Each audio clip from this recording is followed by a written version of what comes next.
AI is incredible. It can teach you how to fry an egg and even write a poem, pirate style. Yarr! But it knows nothing about your work. Slackbot is different. It doesn't just know the facts. It knows your schedule. It can turn a brainstorm into a brief. And it doesn't need to be taught. Because Slackbot isn't just another AI. It's AI that knows your work as well as you do. Visit slack.com/meet Slackbot to learn more. You can't reason with the sun. Trust us, we've tried. This summer, it's time to put that angry ball of fire on mute. Columbia's OmniShade technology is engineered to protect you from the sun's harsh rays that can burn and damage your skin. The sun is relentless, but so is our gear. Level up your summer at Columbia.com to spend more time outside and less time slathering on aloe lotion. You're welcome. Columbia, engineered for whatever.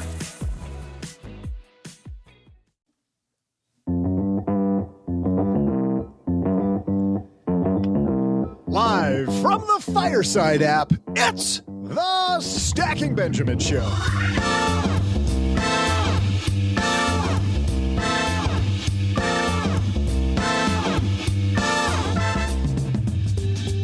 I'm Joe's mom's neighbor, Doug. Today, to help us talk about creating a family money philosophy, we welcome a woman whose name lives in infamy on this show as a verb. Prepare to be Chelsea Brennan. I wonder what it could mean to get Doug'd. Probably something exceedingly positive and life-affirming. We also welcome, from the Earn and Invest podcast, Doc G. And if you've ever been Penzo'd, you'll recognize our next guest from lenpenzo.com. It's three toddlers in a trench coat. Nah, they're busy making new E-Trade commercials, so it's just Len Penzo. Together, they'll all get Doug'd during my trivia. And now, because the show must Joe on, it's Joe Saul Sehi.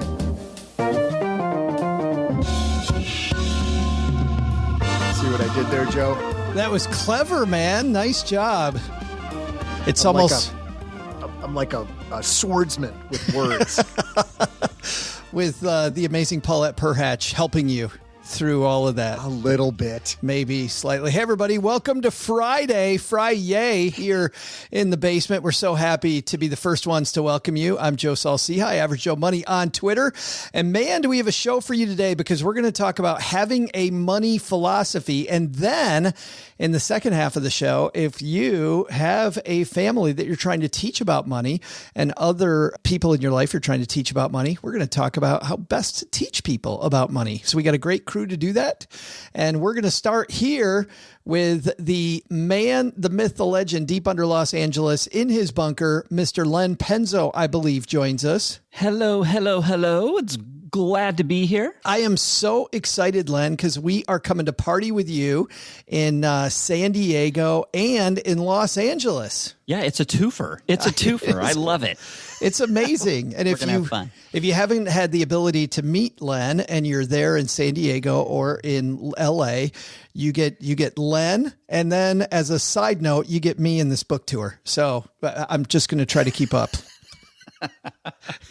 And it's a great book, Joe. I hope everybody, you're going to be autographing them, right, while we're there? For $10 extra. No, I'm kidding. Yes, absolutely. Frank needs a new pair of shoes. Wouldn't that be horrible? No. Yes. That's just called America. Here is the number one way to make money. Write a book and charge everybody $10 for your autograph. We will be in San Diego on March 6th and then Los Angeles on March 8th. You'll find out more at stackingbenjamins.com/stacked. Here joining us as well from the Windy City, the man who is behind the Earn and Invest podcast, Doc G, joins us. You know, Joe, I still have not gotten my own signed copy of Stacked. You have not? I went to Amazon. I bought one or two. I got a digital copy, but I don't have your signature on it. I was just thinking as I said that, I'm like, I don't think I've sent you one, Len. I don't think I've sent you one either. No, I have a hard copy, but it's not signed, so I guess I'll have to bring it so you can sign I'm it. a horrible human With your being. $10. Thanks. I get it. And that voice you heard, the woman behind Smart Money Mamas, she's back and probably wondering what the heck she's doing here. Chelsea Brennan is back. I'm just here for trivia. That's just to wipe the slate with trivia. How are you today? I'm doing well. I feel like I see you all the time on your Instagram channel. For people who don't follow it, is amazing.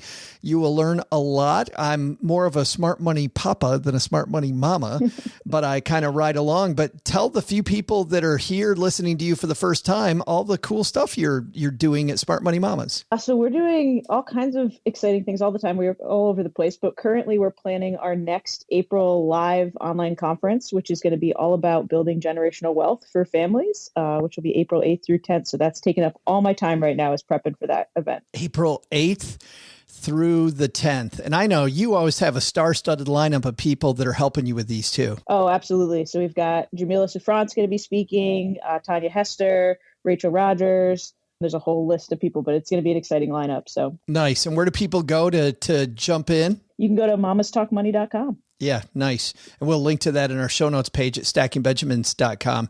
We got a great show today. We're going to talk about family money philosophy, which might help all of us build intergenerational wealth. But first, well, there's nothing that relieves stress more when you have had a long day, you are completely fried, and you're thinking to yourself, maybe I'll just go out to dinner. But then you think about all those calories, all that money out of your wallet. And then you realize that you can eat healthy because you found Factor. Factor is ready in 2 minutes.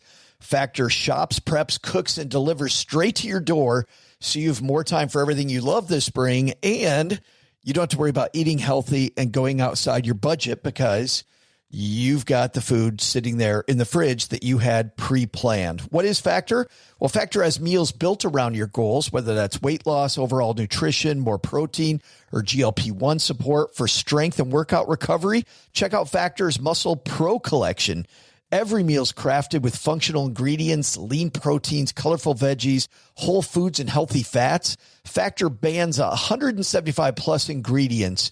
No artificial colors or sweeteners, no high fructose corn syrup, no refined seed oils, just nutrient-dense foods. It's fresh, never frozen, over 100 rotating weekly meals, including globally inspired flavors like Mediterranean and Asian, so there's always something new to look forward to.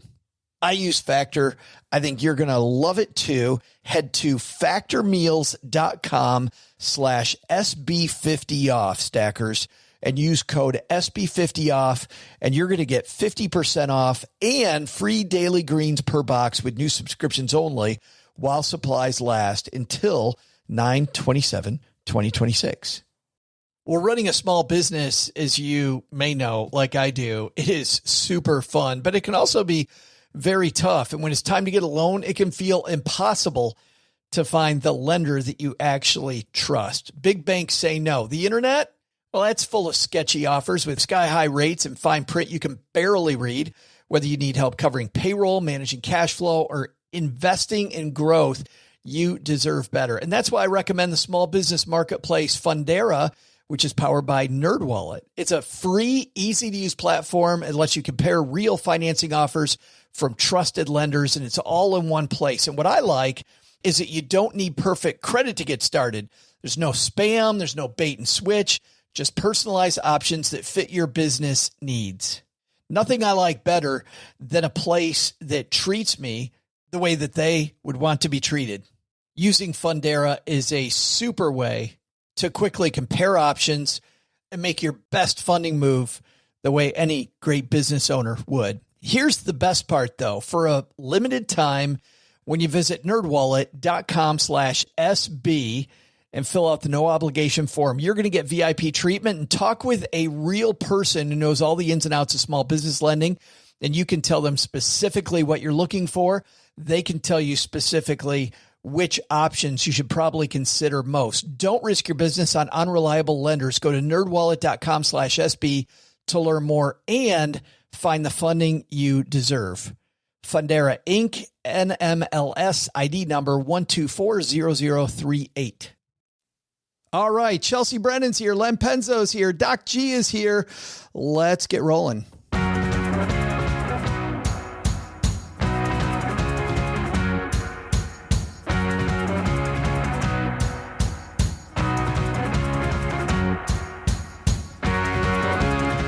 Today's piece comes to us from one of my favorite blogs. I think I say that a lot, but truly a phenomenal blogger and a fantastic blog, the Frugal Woods blog, about a family in Vermont who lives very frugally. And if you haven't read Liz Thames, aka Mrs. Frugal Woods' book, it is an amazing story about not just becoming more frugal, but about just rethinking, do I need to purchase anything at all? And she's got a wonderful piece called How We're Establishing a Family Money Philosophy with Our Kids. And I want to get rid of the with our kids for the first part of this, because I think just having a family money philosophy in general sounds like a really cool thing. I remember in the book, well, not the book 7 Habits of Highly Effective People, but the guy that wrote it, Stephen Covey, talks about having a family philosophy.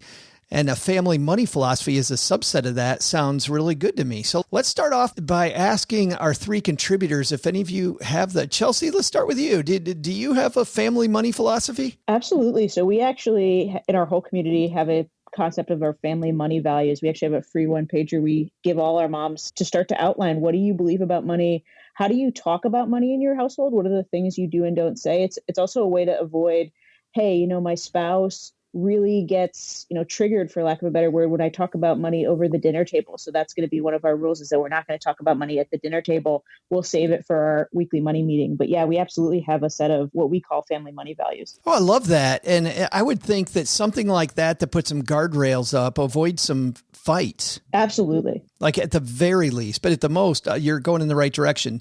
Len, how about you? You and the honeybee, you had 2 kids at home as well for quite a while, like I did.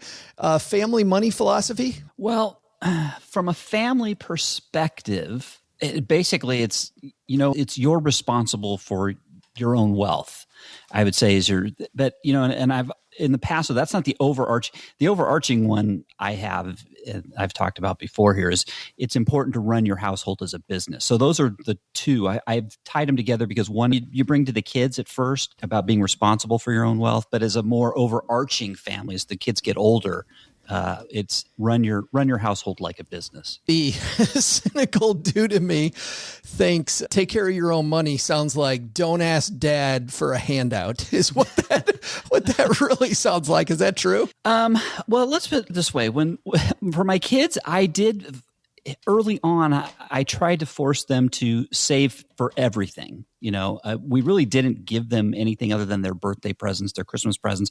But any other time, like, hey, Dad, can I have this or can I have that? I always would come back with, well, don't you have savings? And if not, then you need to save more. And if you don't have enough and why don't you have enough? If you've got to, it always goes back on them. Yes. Did you have rules like Chelsea talked about like we don't talk about money at the dinner table, but we do talk about it on, Thursday at 4 or whatever? No, we talked about it at the dinner table. We talk anytime. Yeah. Doc G, how about you and with your family, family money philosophy? I think we do. I mean, I would describe it as spend generously on what you care about and spend minimally on everything else. I've since realized, though, that my children have their own philosophy, and that is spend generously of mom and dad's money. I think that's every kid. But how do you get away from that? I think you got to be really thoughtful about what's important to you, right? So what are those things that are worthwhile to spend money on for you? So for some people, that's vacations. For other people, that's hobbies. For some people, that's having both Hulu and Netflix, because to them, that time sitting with the family watching movies is some of the most special time they have. So it's very individualized, and I think it just depends on what's important to you.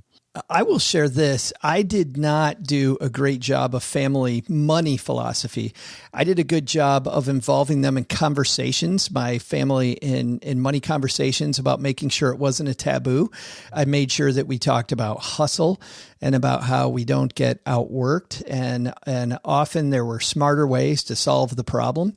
And we certainly, had an allowance system. And so I felt like I did the pieces, but a true philosophy about what was important to us, we never wrote down any of that. Chelsea, is your family money philosophy, is that in writing, or is that much more an unspoken, these are just kind of what we do? Yeah, so we do have a summary of it in writing. We have a one-pager, and so we have like our 3 values that we talk about. So for us, education, quality time, and being environmentally conscious are 3 things that we want to make sure are reflected in how we spend our money. And so those 3 things are written down, and we talk about it with the boys. When something comes up that they want to buy, does it fit in with their values and what matters to us as a family?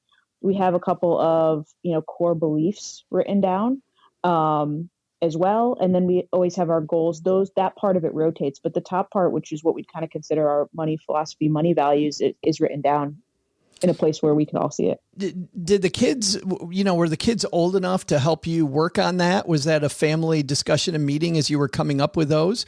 Or was it the 2 of you? No, my kids are little. So my oldest just turned 6 tomorrow. So they're only 4 and 6, but they are involved in when we're making regular decisions, we bring them back to those values and we're teaching them those values, but they weren't involved in the choosing of them. It seems like, Doc G, back to you, that by Chelsea having those in writing, like that makes it easier to keep those guardrails in place. Do you ever think about with your family just writing those out? Because your kids are older, but they're at home. So writing them out and maybe having a family summit where we come up with our family money philosophy? So I've thought a lot about how you kind of teach children about money. And at least in my brain, it kind of breaks 3 ways, right? The first is you teach them didactically, which means you sit them down and you describe to them money and give them a money philosophy. And I think that's kind of one way around it.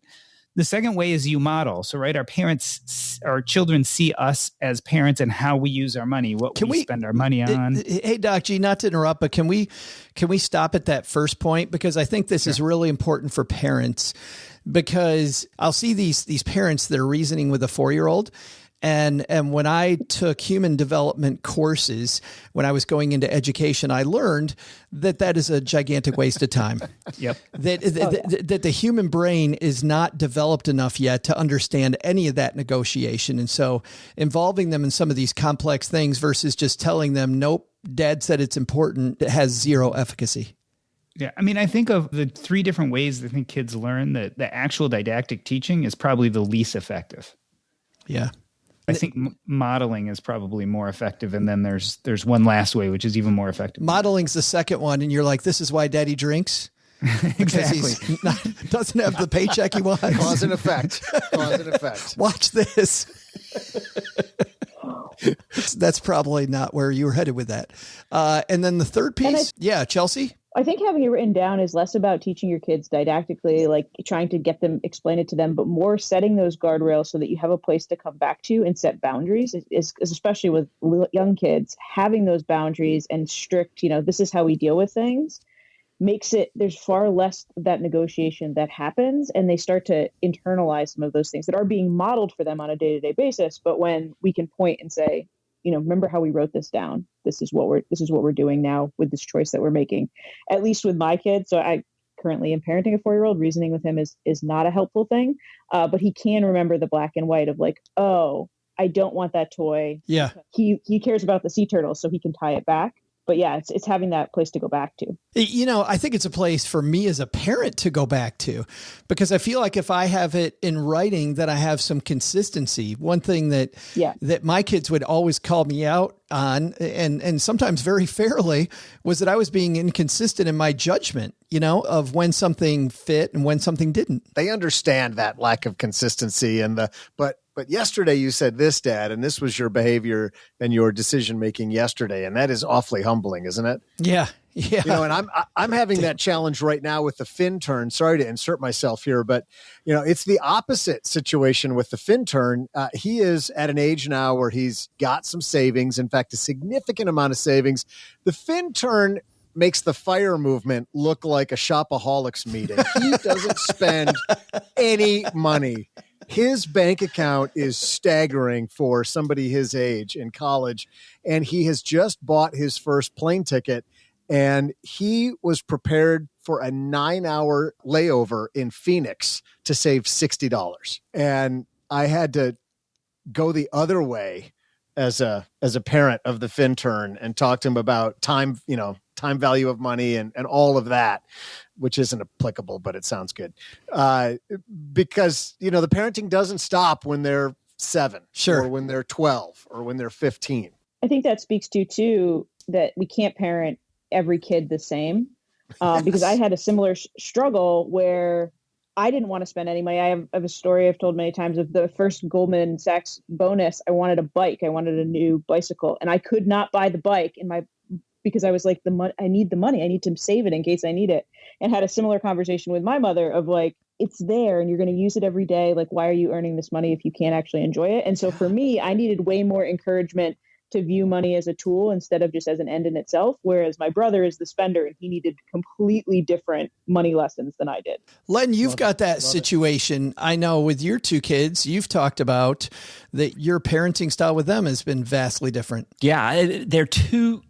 It's like it's amazing that they've came from, you know, the same parents. They're so different. My daughter she is just an amazing saver. She's very responsible with her money. She's extremely business savvy. She does a great job making money. And my son is just the opposite. I mean, he gets the money and it burns a hole in his pocket as soon as he gets it. And you have to approach how you teach them from different angles, because, you know, you just can't say, well, look at your, you know, to my son, I could say, well, look at your sister, you know, how she saves money. You have to kind of come at different angles, you know, for him. And it's actually working now. I think he's doing a pretty good job saving now that he's in his entering his mid-20s, but he's slowly getting there. But it's been a long, hard slog. Yeah, and I want to talk about some of those lessons in the second half of the show. I want to close out the first half, though, by asking you all this question, which is writing down a family money philosophy, just going through that at this point in your life, or Chelsea, for you, like the act of revising a family money philosophy. Do you see that being something valuable here right now for you to do and to tweak? And I guess, Len, we'll start with you because the kids are gone, right? And a lot of people listening to the show might not even have kids. They're like, I don't know. Family philosophy for you and the honeybee, having that chat important for the kids? No, for just you and the honeybee now. Doing it now. Well, we had that chat a long time. I don't know. I guess but don't you think that it changes? It was in place a long time ago. But does it change? I don't know, Joe. I don't think so. I don't think so. I mean, you know, at its basic level, the philosophy is, you know, I hate to say this because it's so, you know, cliche, but spend less than you earn and just be responsible at the highest level, right? And I don't know. It just, for us, I mean, we established that when we first got married, and it's been that way forever. And, you know, there's no going back and reevaluating. I don't believe. Now, it might be a little different now that I've got retirement here coming up in about 10 weeks. But even then, it still comes down to spend less than you earn. But now I guess it'll be, you know, spend less than the burn rate over at the burn rate at some given burn rate, you know, so you don't outlive your money, basically. So your retirement fund. So, but basically it's kind of the same. I think it's the same thing. Well, Chelsea, when do you think you're going to tweak yours? Do you have a like regularly scheduled meeting where you would tweak it? Usually once or twice a year, we talk about what our goals are. And I think that that's the part that changes. I think the overall philosophy of, you know, that we're saving aggressively and that, you know, how we're stewards of our money, that does stay consistent. But what our priorities are on an annual basis might be different. And there are seasons when we're willing to spend more on getting some extra help because, you know, either the business is busy or the boys are in a season where they just won't stop screaming at the top of their lungs at bedtime and like we need some help with dinner or whatever it is. And so we'll kind of reset how our philosophy is being applied to our life once or twice a year. We just have a bigger conversation. But in general, that core philosophy, I would agree, does stay the same. Doc G, for your family? I think that our family philosophy has kind of been built into our habits as a family. And so we don't necessarily write it out. But, forever, for instance, when we had two incomes, one of ours got saved and one of ours got used for spending. So, for instance, when that bank account didn't have any money in it, we generally didn't spend. I think we were always thoughtful about what we bought and what we didn't bought and what we were spending our money on. So we don't necessarily write it out as a philosophy, but I think it became our family philosophy. The last point I would add in there, because we didn't finish, we were talking about before, is that you had a third one. The third way kids learn about money is experiential learning. And so when it comes to my kids, is I want to give them the safety to have the experiences so that they can develop their own money philosophy and do so in a way in which they don't charge up a credit card too high or get themselves in real trouble. So if I can give them the space when they're young to learn about money and have those money experiences of doing smart and not so smart things now when it's safe, hopefully they can then build their own money philosophies for their families in the future. We're going to dive into all that in the second half of today's show. But coming up next, we are going to dive into today's trivia segment. Can't wait to do some of that. That's coming up, well, just about right now.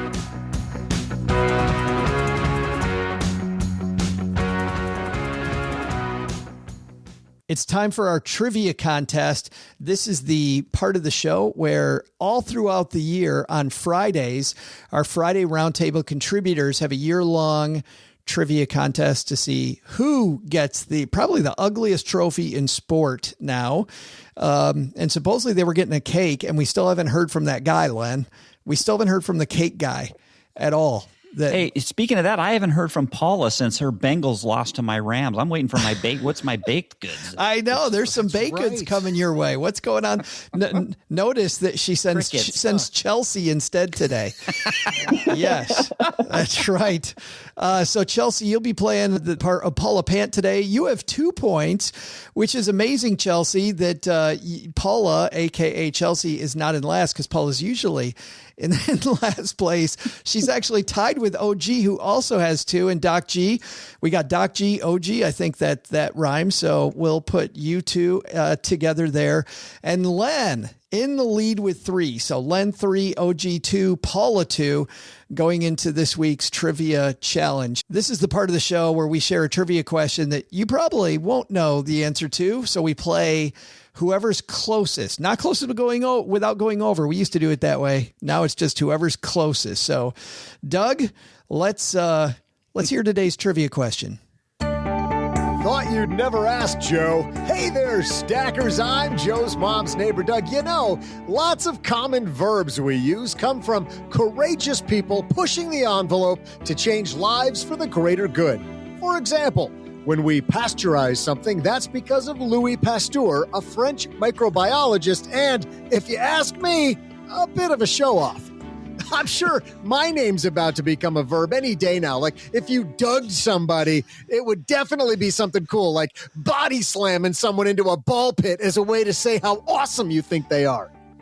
And hey, I bet you didn't know that when we boycott something, that's named for Charles Boycott, who was sadly on the receiving end of an 1880 version of being canceled. One of the most effective boycotts was the Montgomery bus boycott, a 1955 civil rights protest during which black citizens refused to ride city buses in Montgomery, Alabama, to protest segregated seating. Part of the reason it was so successful was that community leaders realized they could hit the bus in the pocket due to the fact that they made up such a large portion of the customer base. So my question is, what percentage of the total bus riders did the black population make up at that time? I'll be back with the answer after I dug somebody a little more, right after what I figure out what that really means. Great trivia question today, and I didn't know where that was going until we got about halfway through. It's a roller coaster. Yes, every time. Absolutely. I'm bobbing, I'm weaving. So the good news for Chelsea Brennan is she will have the opportunity to Chelsea Brennan somebody today because she goes third. Mr. Penzo, though, you're kicking it off. One of the most successful boycotts ever, the Montgomery bus boycott. What percentage of the population that the black population was the most of the ridership? What was the percentage? Okay, so percentage of ridership that was black in the gosh, I don't know. This is a total. I'll just say I don't even know how to begin. So I'm just going to pick strategically Montgomery. Gosh, would it be? There is nothing strategic about how you. I know there's really nothing. I have no clue. I'm going to say 58%. So they have 58% of the ridership, making it super effective. Doc G, how about you, my friend? So as I was thinking about this, it's definitely got to be more than 50%. But above that, I don't know. I think he's a little low at 58, but I think he's close. I'm going to say 60%. 60%. So then Chelsea, it depends where you think you should be, because it's probably not in the middle. It might be in the middle. I don't want to dissuade you. Yeah, do 59. You Chelsea Brennan yourself. You could Chelsea Brennan yourself on both sides. Remember, it was a staggeringly high number. And I don't want to go, so I'm going to go higher. I'm going to go with 68%. 60. She does not Chelsea Brennan. She does not them. do the Chelsea Brennan. I was sure you were going to take the 61. I think it was more than that. All right. Well, guess what? So you're trying to show off is what That's you're really doing. She's gonna flex the fact that she may be right. We'll see, though. I don't know. I wish I could tell you if she's right or not, but we don't play that way. We'll be right back. I had a breakfast mentoring meeting yesterday with a young woman who was just amazing. She is graduating from college with a degree in wealth management, and she reached out hoping for some pointers. And listen, if somebody's in Texarkana and wants to go into this beautiful field of personal finance and helping people get their money together, that is incredible. But even more incredible is how she reached out, how she was trying to network. And I was having a discussion that finding the right person and avoiding the wrong person for a role, that's what can make or break an organization. And we just don't see that many qualified people. So how do you find them? Well, Indeed sponsored jobs is a boost whenever you need to find quality talent. If you're hiring, Indeed is all you need. You can stop struggling to get your job post even seen on other sites. You'll match with quality candidates with Indeed's sponsored jobs. Get matched with and hire quality candidates who can drive the results you need. Reach candidates who meet your specific criteria like skills, certifications, or location. It drives me crazy when I'm matched with all kinds of people who aren't a fit. I don't have that kind of time. People are finding quality hires on Indeed right now. In the minute I've been talking to you, companies like yours made 27 hires on Indeed, according to Indeed data worldwide. Sponsored jobs posted directly on Indeed are 95% more likely to report a hire than non-sponsored jobs.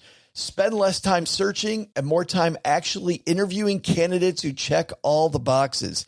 Less stress, less time, more results. When you need the right person to cut through the chaos, this is a job for Indeed sponsored job. And here's what's cool, Stackers.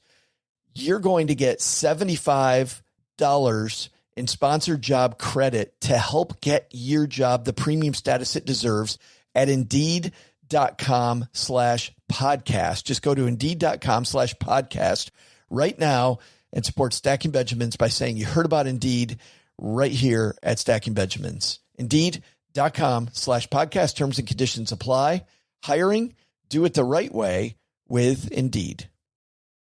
In business, there is no room for guesswork. Every shipment matters. Every deadline counts. And when you're trying to keep operations running smoothly, The last thing you need is uncertainty.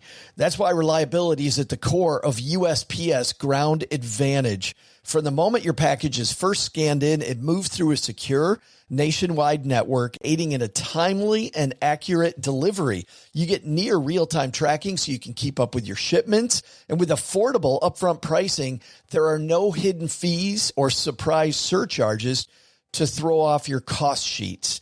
It all adds up to predictable deliveries you can depend on, because knowing your logistics are handled lets you focus on everything else, your customers, your team, and the future you're building. Visit USPS.com/Ground Advantage to start shipping with confidence. USPS Ground Advantage. We mean business. Len, you kicked it off with 58%, and Doc G decided that he thought you were close, so he snuggled up next to you. I have no idea. I can't even tell you. Doc G, 60%. Chelsea was nice to you. If it's 59, you tied with Len, and you got all the way to 64, my friend. So you got a little breathing room. Yeah, I think it's close. I don't know what it is. And Chelsea, how you feeling at 68%? I'm feeling good. I actually think it was higher than that, but that seems, I didn't want to go too far. Well, guess what, Chelsea? There's only one way to find out, and that's when I press this button. Hey there, stackers. I'm Joe's mom's neighbor, Doug. Our question was, when black riders in Montgomery, Alabama boycotted bus service, it was because they knew they made up what percentage of the bus ridership? Well, here's how it all started. Before the bus boycott, Jim Crow laws mandated the racial segregation of the Montgomery bus line. That meant black citizens were not only forced to ride in the back of the bus, they were frequently ordered to surrender their seats to white people. This happened on December 1st, 1955 to Rosa Parks, who refused and was arrested for failing to obey the driver's seat assignments. Though it took them just over a year, they were able to pull off one of the most successful boycotts in history, integrating the bus seating. So what percentage of the riders did the black population make up, which made it successful? A full 75%, and that means the Chelsea Brennan is our winner. Hey! The crowd goes wild.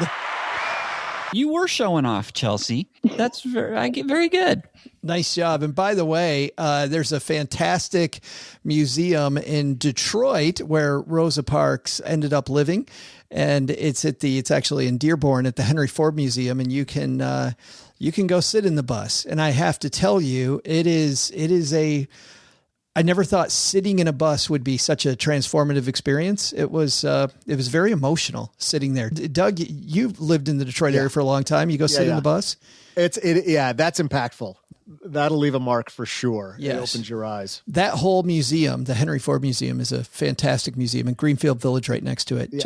After the Smithsonian, that may be one of the greatest museums in America, actually, and it doesn't get enough recognition. It does not. That one doesn't. A museum that's a few hours from here, just north of us, the Crystal Bridges American Art Museum, also doesn't get recognized enough. Those are two, I think, gems that if you're anywhere in the vicinity of either one of them, you got to go.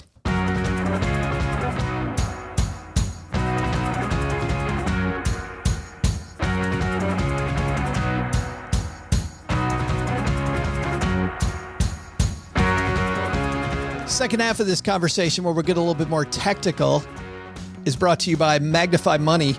Doug, when you head to stackingbenjamins.com/Magnify Money, you know what happens?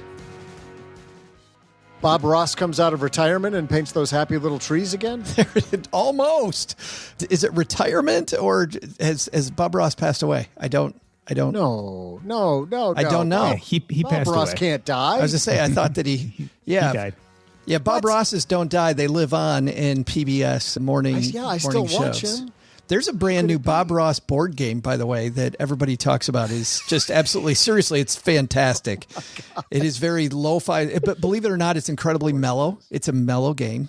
You don't play to win as much as you play for happiness, apparently. So It's good. No, what you find is that those brick and mortar banks where you do most of your shopping for products like savings accounts, checking accounts, CDs, probably not best in class. You'll find best in class at Magnify Money, where they rank over 92% of all the stuff available head to head. Head to stackingbenjamins.com/Magnify Money for more. By the way, they have a great blog, fantastic blog at Magnify Money, and lots of diving into how all this stuff works. So if you like to read the Magnify Money blog, we can highly recommend. All right. Something else we recommend is teaching about money. And Liz from Frugalwoods, Liz Thames, who wrote this piece at frugalwoods.com, wrote how she teaches her kids about money.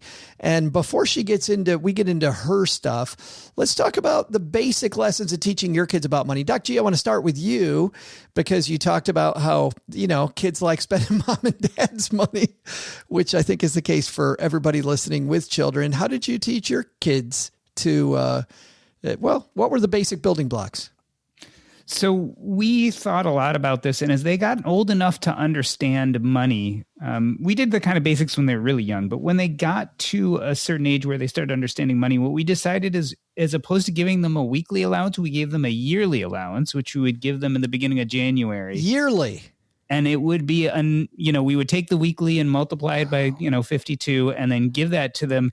And we would very clearly define, this is what we as the parents pay for, and this is what you as the kids pay for.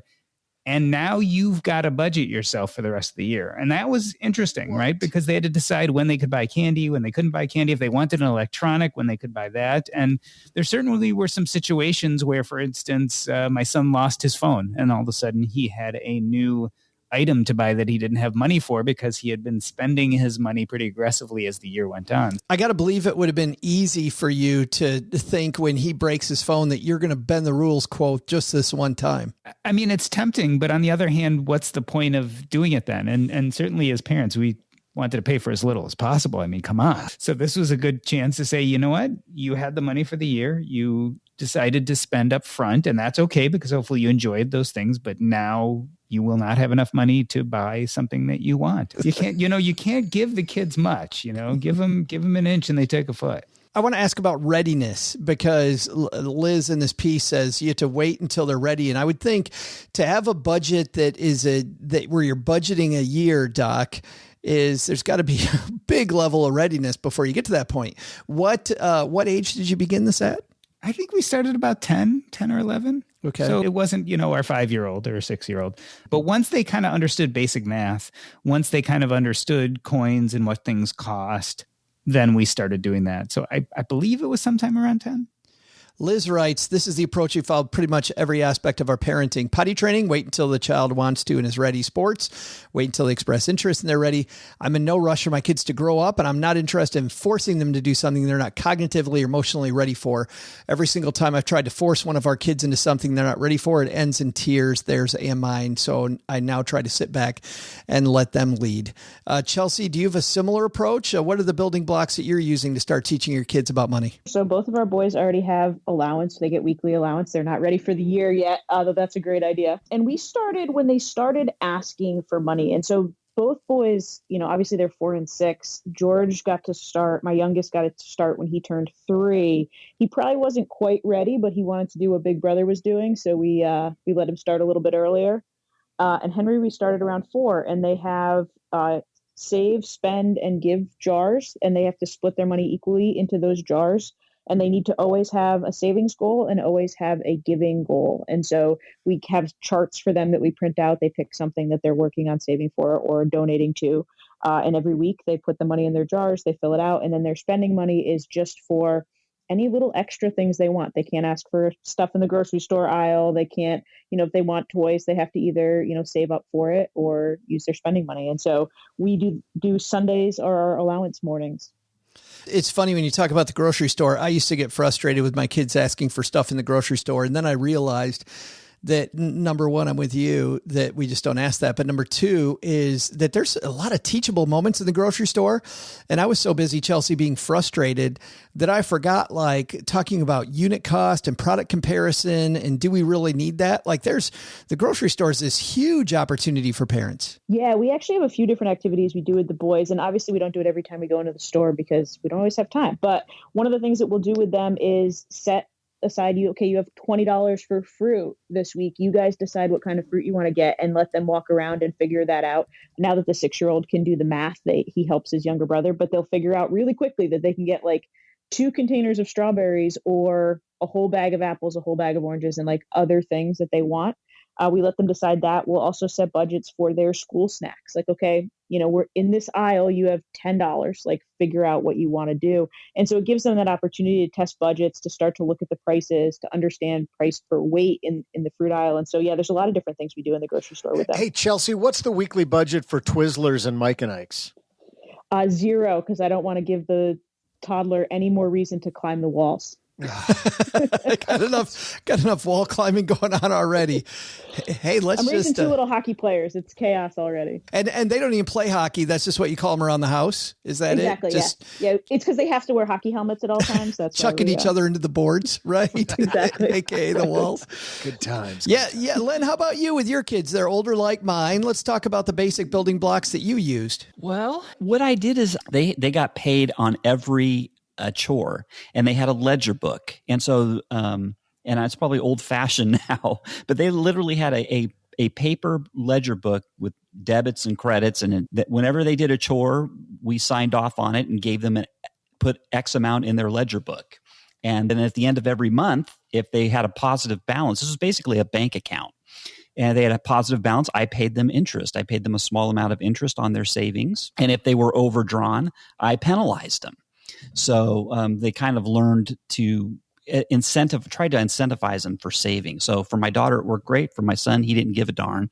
He always, that ledger book was always down near 0 for him. So that's what I did. We just tried to teach him that way. So, Len and Joe, I'm going to jump in here. We did something similar back in the dark ages when the Finturn and his brother were younger, but we found that when they were really young, the whole concept of money was just a little bit too esoteric for them. And so if we said, hey, you're going to earn $1 if you vacuum, or, $1.50 if you clean up your, whatever it is, we kind of did the reverse. It's like a blend of what Doc G does and what you did. And this is, again, going back a little while, but we would put their $5 or their $10 a week allowance in a Ziploc bag and use a magnet and put it on the refrigerator so they could see the $5 that week or the $10 that week. And for every chore they didn't do, we would take money out. So they could see, I kind of like your ledger idea, because that's very tangible. Like they could see the representation of the money. We went like another step further and actually put the the currency in a bag on the refrigerator so they could see it leaving. Otherwise, they were just opting not to do the work because they didn't realize the connection. This is, again, when they were pretty small, but just another parenting method. I wished I found a way to incorporate into that what Chelsea had said about having a third, jar for, charitable giving, which Rockefeller did even, way back when. And I love that. And I learned that lesson too late, but I think that's a great where I saw that? And I don't know if that's where Chelsea saw. I saw that on Sesame Street. I saw Elmo's say they had the 3 jars on Sesame Street. Is that where you saw that, Chelsea? That is not where I saw that. Oh, I okay, actually learned that from Ron Lieber's The Opposite of Spoiled, which is a great book on teaching kids about money. And by the way, I think that I wish I'd have thought of the grocery store thing where you give the kids money to buy fruit or, snacks or whatever. I wish I'd have thought of that. That is excellent. That's a great idea. Can I have one more thing I wanted to bring up too, Joe, is that I thought was very important, and it's very hard for a parent to do it, and it's to let kids make their own money mistakes. There were times when my son wanted to spend, 100% of the money he had in his ledger. Maybe he had $60 or $50 he wanted to buy it. I remember one time he wanted to buy one of those remote control helicopters that were, at the time, they were just coming out, and he bought one. And I knew it was going to be a disaster. But he bought it, and he broke it within, 10 minutes of it coming out of the box. And I just said, well, there went your, all your money's gone, and that's the way it goes. you just have to let them make their mistakes. I figured it's better to let them make the mistakes, when they're young and they're relatively inexpensive than, if you coddle them until they're adults and they don't, then they're making the mistakes. It can be much more expensive. Absolutely. And even if you don't think that it's coddling, and I certainly don't think that my parents coddled me, but they didn't want me to make money mistakes. So I didn't ever handle a lot of money until I got to college, and then had, my monster credit card debt problem, and didn't really have any idea of the value of a dollar until long after I should have. But my parents never let me make like a $10 mistake. Then later on, I was making $500 and $1,000 mistakes. And if I had had a couple of those $10 mistakes, it would have been big. What I had to do with my kids, Len, was very similar. We would be at a store and my daughter would want to spend money from her allowance on a certain thing. And I knew it was a total waste of money. And I would literally put it in my calendar for the next week to circle back and just say, how do you feel about that now? Like 10 days later, how do you feel about that? Was that really worth the money? Because it's 10 days later, you don't even remember, you don't know where this thing is. You got no idea. It's completely gone. But I think letting them make a mistake is huge, but you don't want to get rid of their confidence, so that circling back, Len, I think is a huge part of letting them make the mistake. I agree with you. Like I said, it is, as a parent, it's one of the hardest. It's hard to let them do it. It's so hard. Yeah. You're we like, we were at the fair last year, and we gave Henry, who at the time was $5 to buy something at the fair, and he dropped it and lost it and was in tears about this $5. And we like, it was so hard to not just give him another $5, but to be like, you're supposed to put it in your wallet so you didn't lose it. And but you just shoved it in your sweatshirt pocket and it fell out. But now he's only 6. He's about to turn 6. He always knows where his wallet is and whether he's going to bring it to the store or not. Like we went to Target last week, and he was like, I think I'm going to leave my wallet at home because I don't need anything and I don't want to lose it. Oh, that's nice. Great. There you go. Awesome. I tell that to Cheryl every time, so we spend her money instead of mine. Something about the way that Chelsea is talking, telling some of her stories about her younger kids makes me, it reminds me, remember that book, Everything I Needed to Know I Learned in Kindergarten by Robert Fulghum? Yes. This whole discussion about parenting and lessons for our young children, all of them apply to us as adults. You just need to add a comma. Right. But I'm not trying to be funny, but really, I mean, yes. It really all is very, very simple when it comes down to it. And we can wrap our heads around it so easily when we're talking about children, but somehow we make it really complicated when we're adults. And it doesn't necessarily have to be. Yeah, I agree, Doug. Dumbing it down and making it much easier. And also the effects of, the magnitude of these same discussions that if we let kids have these horrible times at 5 and 10 years old, you're avoiding much, much bigger misery with commas in the numbers later on. Before we move on real quick, Joe, I'm curious, Doc, if you guys pay your kids for chores, because you'd mentioned that, Len, about, having this ledger for chores. We've made the conscious decision to not pay our kids for chores. We look at allowance as an investment in their financial stewardship, because I don't want to be arguing whether their room is clean enough to get paid for it. And there's so much, we read some research about similar to paying kids for grades, they'll learn to do the bare minimum to get what they need to do instead of doing the job because it's important about being part of the household. So we have a rule that if they can be paid for things around the house if they're allowed to say no. So they're not allowed to say no to making their bed or cleaning their room. They are allowed to say no to helping dad stack wood on Saturday afternoon. And so they can get an extra couple bucks if they do that. And so we've kind of drawn those guidelines, but I'm curious, Doc, how you do that. And then Len, how you set those guidelines about what was done enough to check it off in the ledger book. Yeah, I would say that we in our household, anything done around the house is expected as a member of this household. You don't get paid for stuff around the house. And we never did. And so our kids if we ask our kids for help for anything around the house, they're expected as participants of this household to do those things, including taking care of the room and doing the dishes and helping with the laundry if it's necessary or whatever. Yeah, for me, the honeybee mom, she was the final arbiter of whether something was done satisfactorily or not. So I don't think that was really ended up being a major issue. I mean, if their room wasn't clean enough, and they weren't getting paid. So, I don't think it wasn't that difficult in that regard. It tended to work. And basically it kind of solved itself because, the only time our kids got money was birthdays, Christmas, and that was it. And then otherwise they had to do their chores. So, and it kind of forced them to do their chores, because they didn't have to do their chores. They didn't have money and they couldn't spend it on anything. And my kids, they're like most kids, they always want things, because usually when they'd say, well, can I have this?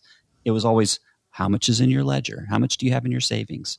So it kind of encouraged them to, know that, hey, you have to work. Nobody's giving you anything. You have to earn, your wealth, basically. So a great friend of mine who's a financial planner in Los Angeles has a jobs board for her two daughters where she puts off various jobs that she wants done around the house. Nothing that's urgent, but a bunch of stuff that will, beautify the place or nagging things that she and her husband don't want to do. And they put them up on the job board and the kid can negotiate the job. So now these are for a middle schooler and a high schooler, but not only are they taking the job, but they can also talk about how they can maybe supersize the job to earn even more money. So it begins to get some negotiation in there. I thought that was pretty neat as well. Cool. Yeah. There are so many great things, but we got to leave this discussion there. I want to end with one little piece about this, which is, and Chelsea, you brought up that there's a bigger community that we all live in, right? You were talking about the environment. We talk about our local community here in Texarkana and being a part of that and giving back to the community around us. Is that a part of your family money philosophy? And I think that this will be a great place to end it. Len, let's start with you. Did you guys dive into anything charitably wise with your kids and the family money philosophy? Yeah, we always had a jar for things for them to donate to for like cancer or whatever. And that was part of it was up to them though, what they wanted to give. We didn't say you had to give this, but yes, we showed that was important. You do have to give back. So yes. Yeah. Doc G, how about you? We definitely included them in conversations of our family giving every year. So we have a donor advised fund, and we would often look as the year got towards the end of, okay, who and what do we want to donate to? And we would include them in those conversations. And then we also talk to them about not just donating money, but donating time, things like soup kitchens or places where they can volunteer their time, and kind of the importance of both. So we try to have them be a part of those conversations. Brooke from our team, she writes the wonderful 201 newsletter you can sign up for, which are deep dives twice a week into many of the conversations we have here at stackingbenjamins.com/201. If you'd like to sign up, always free and unsubscribe at any time. But Brooke says we have a young baby, but we've already been talking about how to introduce the concept of money to him, the basics of saving, etc. But we also created a charitable philosophy that we're starting now and we'll teach him much later. So she's on that train. I know, Chelsea, before we get to you, listen to this one. You'll appreciate this. I had a client when I was a financial planner who wanted to incorporate charitable giving into his family. So when kids got their allowance, he would withhold taxes. He would give it to them and he would take it away so that they knew that taxes suck and they needed to find tax strategies. But then that tax that he withheld went into a charitable giving jar and the family at the end of the year decided what to do with it. How about that twofer lesson?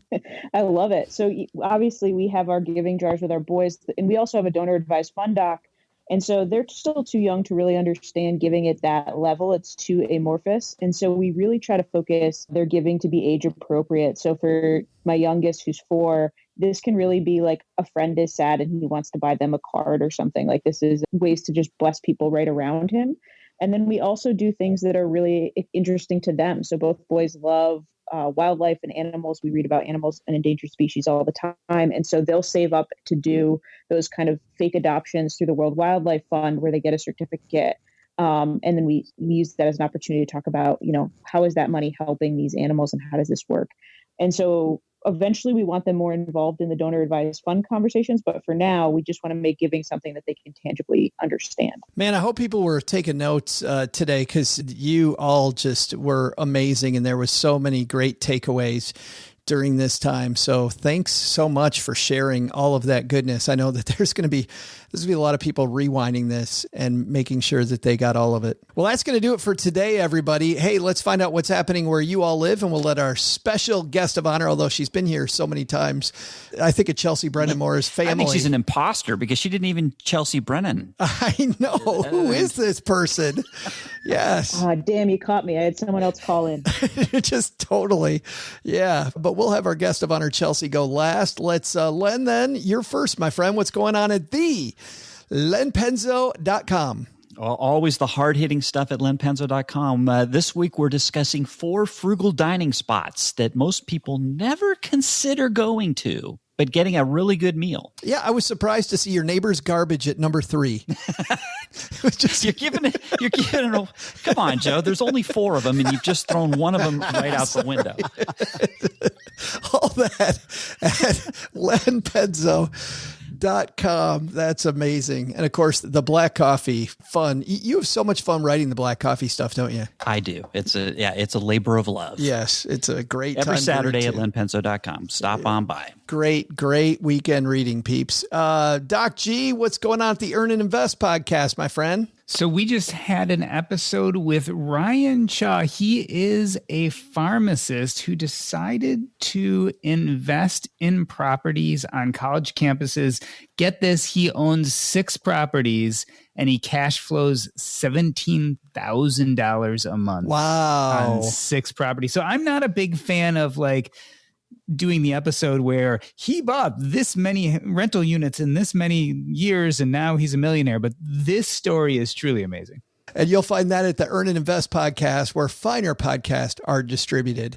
So Chelsea, you kick this whole thing off by telling us what's going on at the summit, but I'm sure there's got to be something left that's coming up that you did not tell us about. Absolutely. So in the Motivated Mama Society, which is our membership community, we have been doing monthly financial bingo challenges. So we're just setting a goal of doing one small money task every day to start to build that momentum towards your goals. And so we start another one on March 1st. That's awesome. And to get all that goodness, just head to Smart Money Mamas. Well, thank you so much for hanging out with us again, Chelsea. This is always fun. And I know we try to have you on at least a couple times a year, but I just feel like we don't do this enough. We'll have to come back sooner this time, and we'll see you in Boston. I know. That'll be so fun. By the way, one last thing, just two board game geeks, one to the other. What are you playing? Anything good? We've been playing Parks.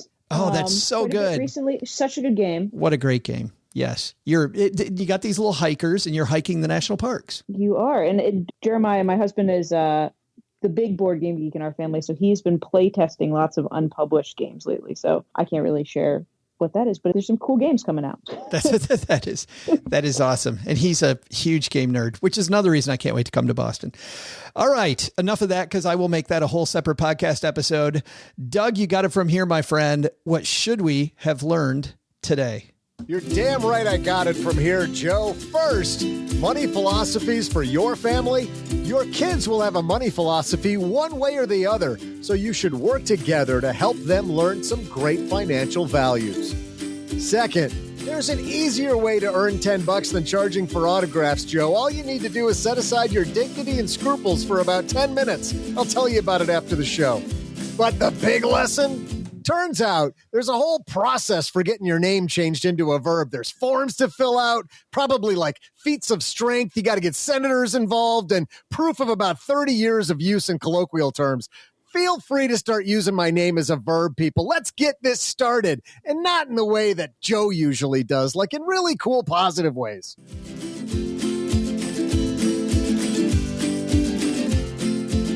Thank you to Chelsea Brennan for joining us today. You can find Chelsea's next conference at mamastalkmoney.com, and you can find her podcast, Smart Money Mamas, wherever finer podcasts like this one is found. Thanks to Len Penzo for joining us today. You can find Len Penzo at lenpenzo.com/guitar-hero/almost a rock star. Thanks also to Doc G for joining us today. You can find his podcast, Earn and Invest, wherever you're listening right now. This show is the property of SB Podcasts, LLC, copyright 2022, and is written in part by Paulette Perhatch, who helps writers power their words, their work, and their earning potential. Need help getting your writing done? Join her at free writing sessions called A Very Important Meeting at averyimportantmeeting.com. Thanks also to our team who made today possible. Karen Repine is our producer. Tina Eichenberg and Gertrude Smith are our social media mavens, and Brooke Miller handles the show notes and our amazing newsletter, The 201. Not only should you not take advice from these dorks, don't take advice from people you don't know. This show is for entertainment purposes only. Before making any financial decisions, speak with a real financial advisor. That's it for today. We'll see you back here on Monday on Stacking Benjamins.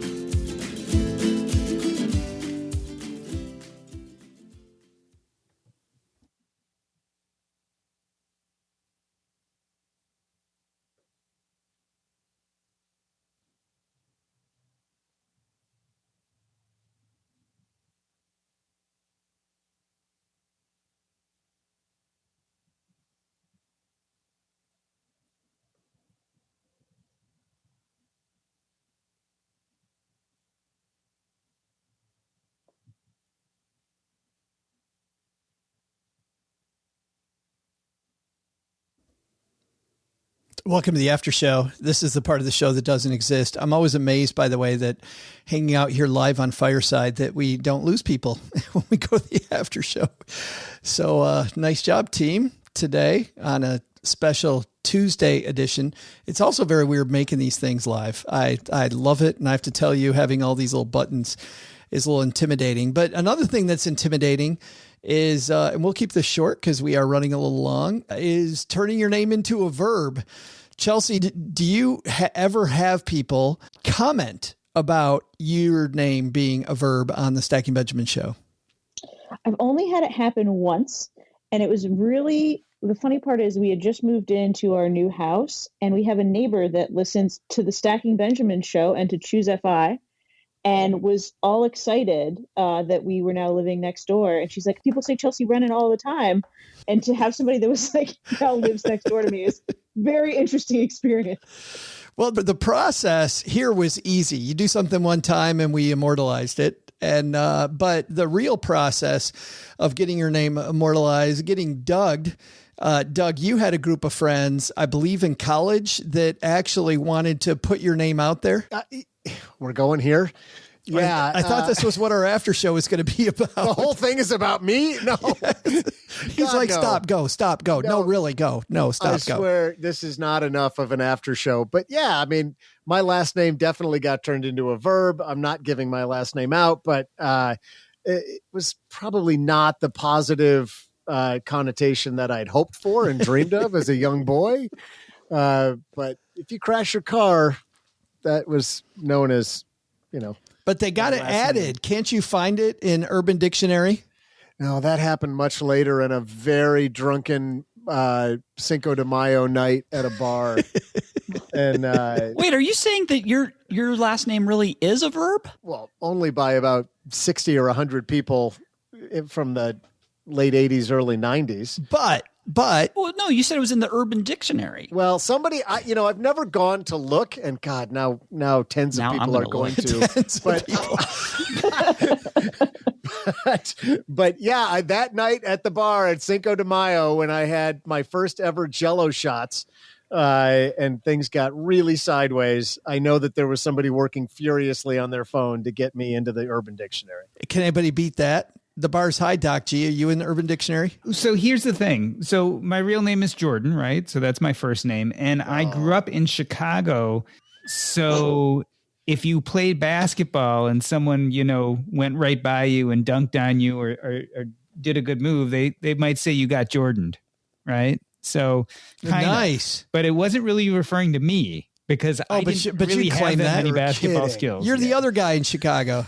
The other Jordan in Chicago. Yes. Yeah, you claimed it all. You're like, yeah, they're talking about me. No, there's Chicago Bulls guy. He's okay too. But truly is He's me. like 2.5 feet taller than me, but they're talking about me. Yes. Yeah. You know what? I could be 2.5 feet taller and I still wouldn't have any basketball skills. So Chelsea, people give competitive names in sports. Anybody before us turn your name into a verb or do something crazy with it? No, not really. Hockey is really just good at adding an SY to the end of everybody's name.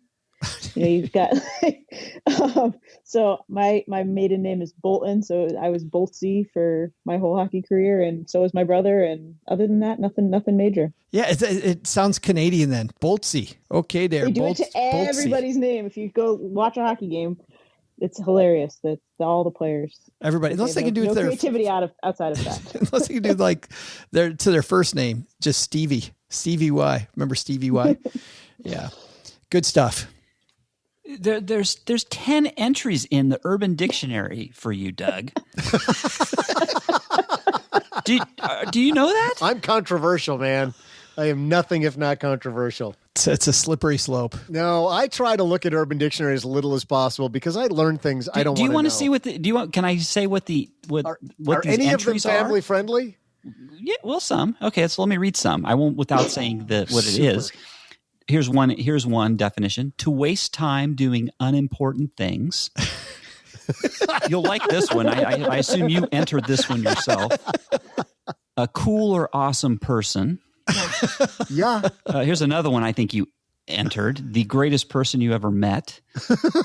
I think this sounds like a night at a bar where you guys are dueling over the... Here's one. The sexiest fat kid I know. Oh, my God. That is dead on. Extraordinarily large bush.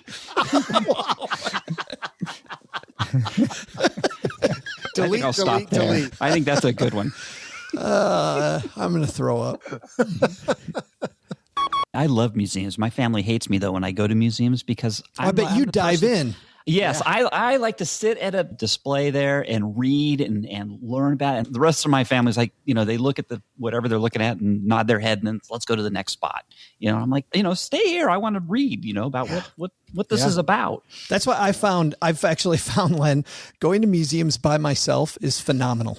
It is a great use of time because you're not arguing with anybody about why are you staring at that picture so long? Exactly. Yeah. One of the very first progressive commercials about how not to become your parents and they don't show it anymore, but they showed a dad stopping to read one of the roadside historical markers, which I am tempted to do every single time I drive past one. I'm putting tire marks on the pavement because I want to stop so fast and go back and read it.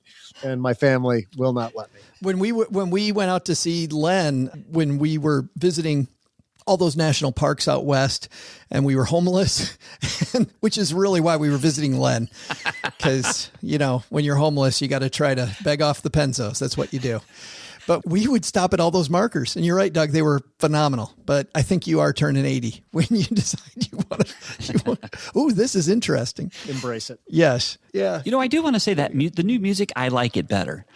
I do too. I think Gertrude did a great job. Len Penzo on guitar? No, come on, Doug. That's you, buddy. I do not know, by the way, Len, when I made one of my moves, I do not know what happened to your CD, and it's driving me crazy. I tell you what, I'll bring some. I got a whole bunch. You know what? I'll bring a whole bunch and just give them away. Joe, you know where that CD is? It's in your car from 1998. It's still in the CD player. Yes, I played it nonstop. Did you hear Len's CD? No. Oh, it's so good. It is good music. I absolutely love it. Yeah, it's good stuff. I imagine it to be like a Weird Al Yankovic. Not at all. Oh, no. This is a really good song that Len refused to sell. And maybe we'll tell that in a future show again because it's been a while since you've told that story. Wow. Yeah. Yes. Didn't want to sell out to the man. I know. Yeah, I had a chance. It could have been a famous Michael Bolton song. I could have been a contender. It could have very well have been. Yeah, that guy up there, that Bolton dude, singing my material.